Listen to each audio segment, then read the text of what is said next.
Hello participants! A pleasant day to share with you new learnings about principles and universal design for learning guidelines.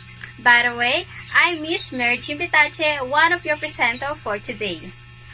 Now let's start our discussion by watching and analyzing this short video. Do all people around the world have equal access to education? Sadly, no. David does not, because most teachers in his school are untrained. Consequently, he does not even learn basic writing skills. Fatima does not, because children in her school are squeezed into overcrowded classrooms and sometimes even have to do lessons outside. Godfrey does not, because his school lacks textbooks, school supplies, and other tools students desperately need in order to excel. He has to share outdated, worn-out textbooks with 5 other students. Sophia does not, because she has a hearing disability, but the schools in her area lack special needs teachers and do not accommodate students with disabilities. These children are just 9 out of millions around the world who do not have proper access to education. What can we do? Support a charity that aims to eradicate these inequalities and see what a difference you can make.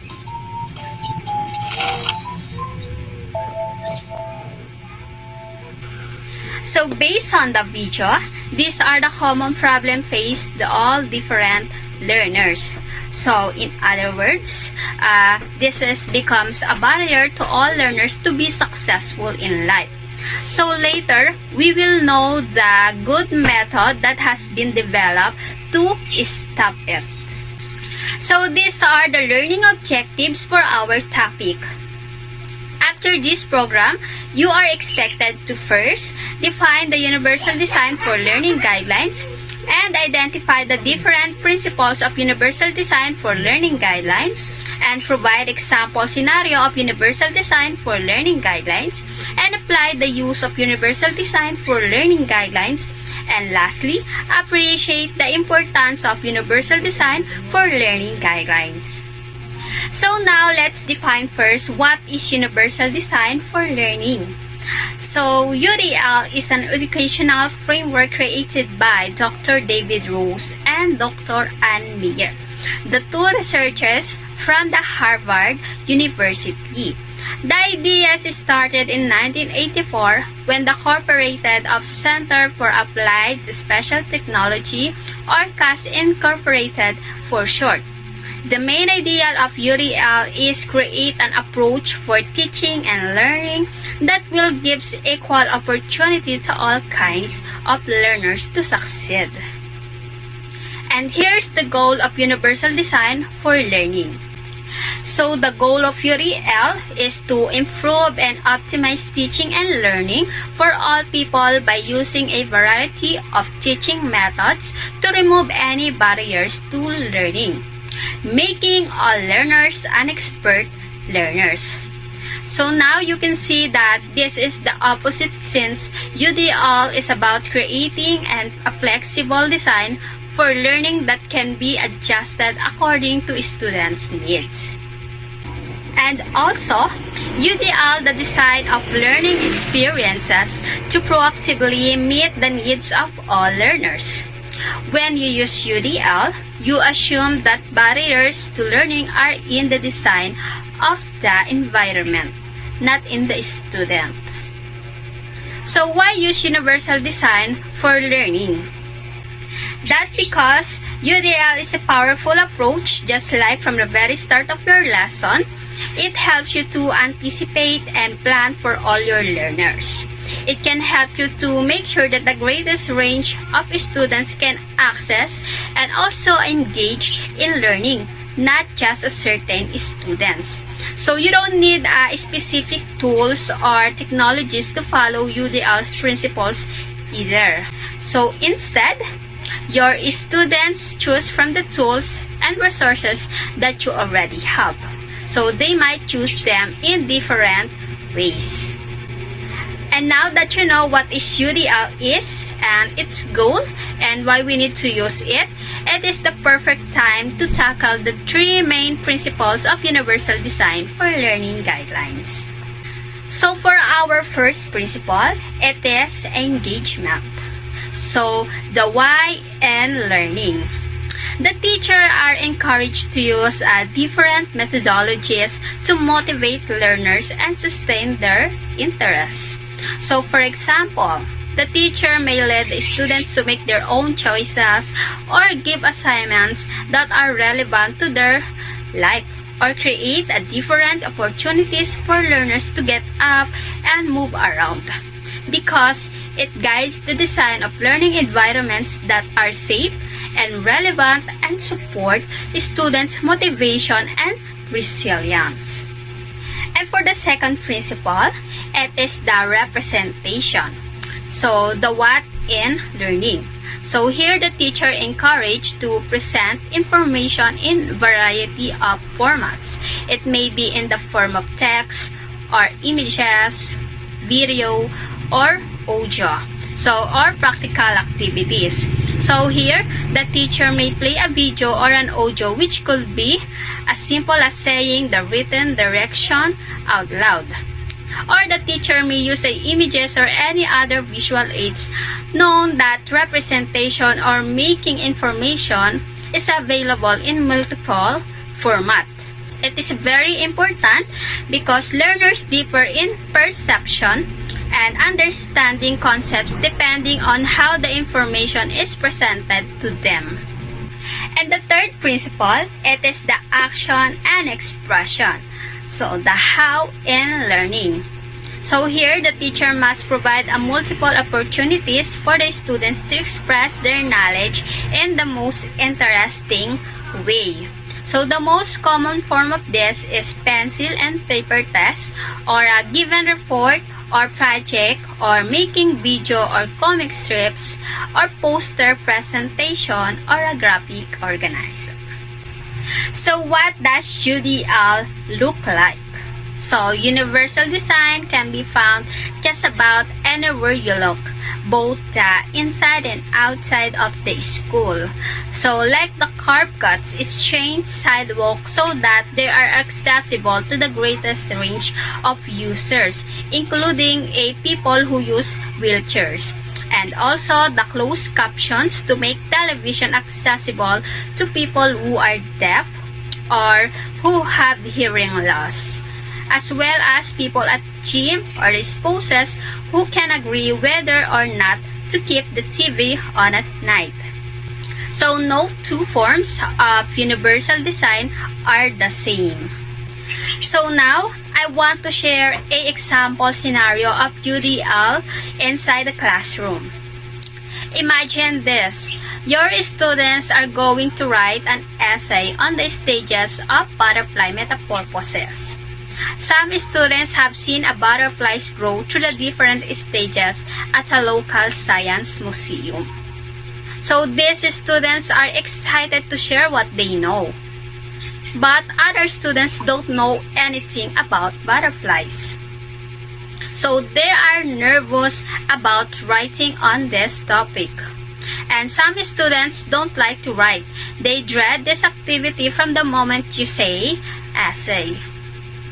So in any class, there's a wide range of enthusiasm, backgrounds, and skills among your students. When you plan this range in mind, you can approach the lesson in several ways. Universal design for learning looks different in every classroom, but there are commonalities to start with. There's always a focus on building expert learning for all. So how can we apply this universal design for learning guidelines?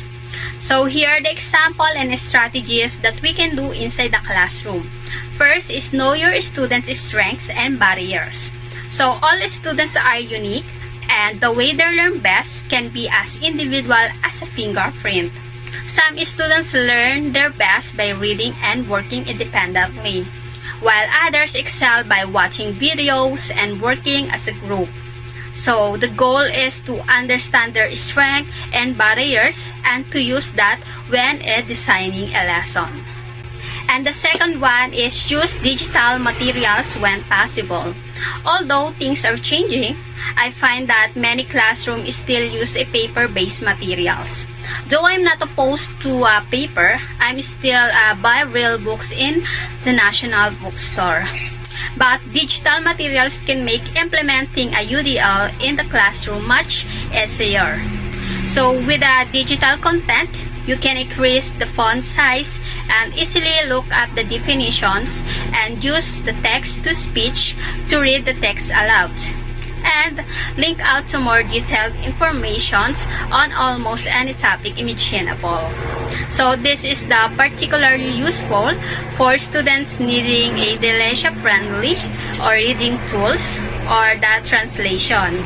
So if you are current classroom materials and not in digital format, consider ways that you can change this. For example, you could replace the outdated content with more up-to-date. So digital content available online. Or use tools like the Orbit Note to convert the paper-based materials to digital and the accessible materials. And third one is the share content in variety of ways. So in addition to having a content available in digital format, it also important to share the content in variety of ways. So this can help to ensure it fits with student strengths and barriers that I discussed a while ago. For example, if you are teaching a unit on the area and the parameter, you may know that some students will do well simply reading the textbook, while others will benefit from watching a video or listening to a hip-hop versions of the lessons vocabulary. For the fourth strategies that we can do, it is offer choices for how students demonstrate their knowledge. So, by sharing content in a variety of ways is only half the battle. So, engaging students by giving them access to video, audio, digital text, or interactive sites, only then to hand out a paper and a pencil quiz at the end of the day. So, obviously, some of this is out of your control as standardized testing is a necessary part of education when possible. However, do your best to give students options for how they share their knowledge. This could be a demonstration, a slideshow, a speech essay, or video. And also, even using a simple free tools like a Google Forms that provides an upgrade to a standard multiple choice test to making it digital and helping you to streamline grading. Lastly, take advantage of software support. So, technology plays an important role in universal design for learning. The number of apps, extension, sites, and built-in supports available to students today is nearly infinite. So, if you have students who need support with reading, writing, math, chemistry, history, or any other subjects, chances are software exists to help. And also, allowing students to take advantage to these supports is critical.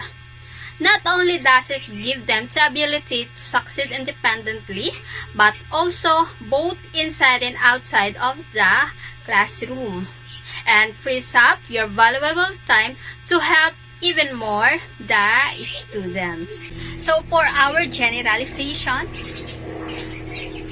as a future TLE educator, do you consider the principles of universal design for learning guidelines? It helps to enhance the students' learning. As a TLE educator, I consider the principles of universal design for learning guidelines helps to enhance the students' learning. As I discussed a while ago, UDL remove barriers in learning. Its flexibility to use equal opportunity to all learners, and its student-centered approach since its high value the needs of the students to make them expert learners. So through the help of universal design for learning, It helps us to reduce environmental and curricular barriers by bringing flexibility and options into learning design from the outset. And that will end our discussions about principles and universal design for learning guidelines. I hope you understand the lesson and apply the takeaway knowledge from it. Once again, I'm Miss Mary Jane Betache, your Flearners speakers. Thank you for listening.